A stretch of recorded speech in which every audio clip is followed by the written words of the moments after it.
rangkaian seminar, sebenarnya rangkaian booktalk dari terbitnya buku Kamu Tidak Istimewa. Ini buku kedua karya puisi. Bismillah sih, mudah-mudahan alhamdulillah semuanya dilancarin, dan kemarin aku udah sempat private mini launching bersama keluarga dan sahabat. Nah, yang hari ini adalah booktalk pertama. Jadi nanti ada jadwal-jadwal berikutnya, yaitu booktalk di Gramedia store lainnya gitu sih. Si bukunya tentang apa sih Kak Aca?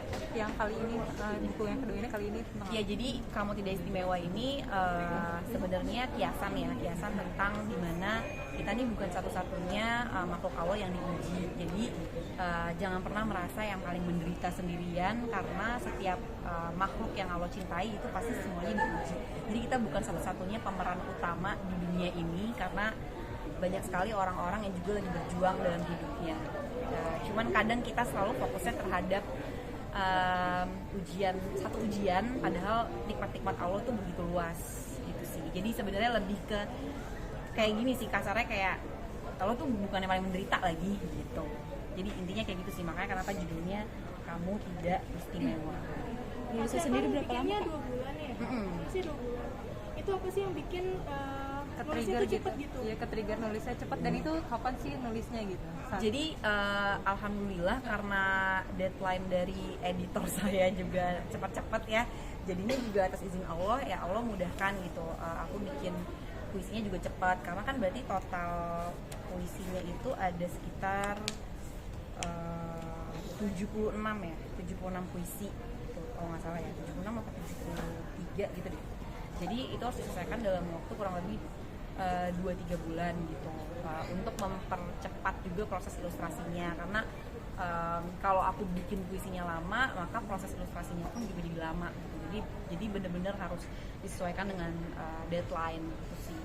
Bisa dikatakan kayak ini puisi-puisinya apa yang dirimu alamin atau seperti apa sih terinspirasi?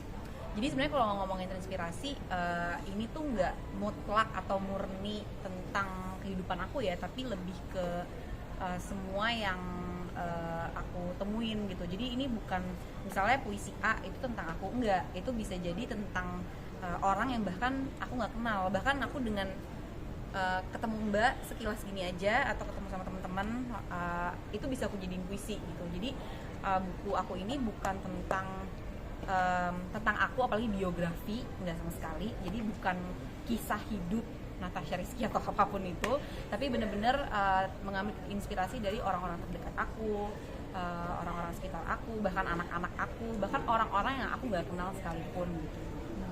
Gitu sih.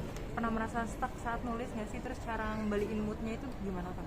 Pernah banget sih, cuman emang lagi-lagi ya, sebenarnya kan kalau nulis itu kan emang mood-moodan ya, tergantung moodnya mau dibangun kayak apa. Cuman sih biasanya kalau memang aku udah stuck banget, biasanya aku akan berhenti. Dan cara menaikkan mood sendiri itu sebenarnya momen-momen dimana kita ngebangun jiwa kita juga harus dengan ini sih ya, dengan lingkungan gitu, pengaruh dengan lingkungan, dengan orang-orang terdekat, dengan diisi dengan kegiatan-kegiatan yang juga menyenangkan. Nanti tuh akan ada aja inspirasi-inspirasi baru gitu. Makanya kenapa setiap penulis tuh mempunyai inspirasinya tuh beda-beda gitu. Jadi kadang dengan diskusi aja tuh kita bisa mendapatkan kata-kata kiasan yang menarik gitu, yang bahkan kita nggak pernah terpikir sebelumnya gitu. Jadi aku makanya suka banget ngobrol, aku tuh suka banget diskusi sama teman-teman aku, atau bahkan bukan cuma sama teman-teman ya, sama orang yang bahkan baru kenal pun suka aja mendengarkan mereka tuh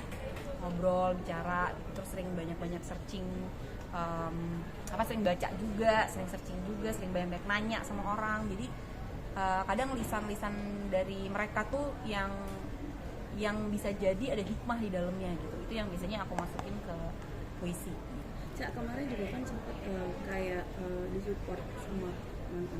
Seperti apa arahnya sih? udah tahu pasti ini seperti apa ujungnya sih kan programnya gitu, dukungannya gitu. dukungannya. Iya, beliau sih selalu supportnya dari dulu gitu. Jadi masya Allah sih, maksudnya apapun yang aku lakuin selama itu hal positif, pasti Desta selalu support gitu. Jadi nggak ada bentuk spesial yang gimana karena emang dari dulu sampai sekarang beliau begitu ke aku. Masih saling support gitu. Iya, Seperti apa? alhamdulillah. Iya, Itu kalian masih berhubungan baik juga emang udah keputusan berdua atau gimana sih? iya emang alhamdulillah ya seperti yang pernah aku bilang ke teman-teman sebelumnya dari dulu sampai sekarang ya beliau masya Allah sih beliau baik banget sama aku ya kita kan hidup tuh udah bareng-bareng kan udah 10 tahun ya terus sampai sekarang pun kita tetap membangun co-parenting yang baik gitu pastinya buat anak-anak gitu dan secara personal pun emang hubungan kita juga baik gitu ya jadi nggak ada yang perlu diiniin sih sebenarnya memang saling support aja kayak dia juga misalnya lagi bikin karya apa gitu kan pasti aku pun juga support dia gitu kayak kemarin itu aku juga lagi tanding kan aku juga support jadi ya simple aja sih kayak saling gimana sih kayak temen kayak semangat Dan tapi ada yang lucu nih Cak, bisa dikatakan lu katanya sama netizen nih jodoh-jodohin sama Bisma nih. Itu temen juga sih ketemu sama anak-anak smash reuni aja sebenarnya karena sempat ketemu di acara fashion terus ketemu sama mereka gimana sih kayak 12 tahun dulu sinetron gitu jadi kayak seru banget terus akhirnya kemarin pas banget ketemu juga di salah satu mall di Jaksel ya udahlah akhirnya ngumpul pas banget aku lagi sama anak-anak dan sama keluarga. Nah, ini nanggepin sebentar komentar netizen yang suka ngucuk-ngucukin kalian rujuk itu gimana sih Kak? Ya itu mah jadiin ini aja lah sebagai bentuk doa aja untuk aku dan keluarga. Pokoknya selama netizen semuanya yang selalu support, selalu ngedoain yang baik-baik, masya Allah. Terima kasih banyak, banyak banget yang doain aku sama anak-anak dan keluarga. Jadi terima kasih banyak itu aja sih sama teman-teman semuanya. Makasih ya.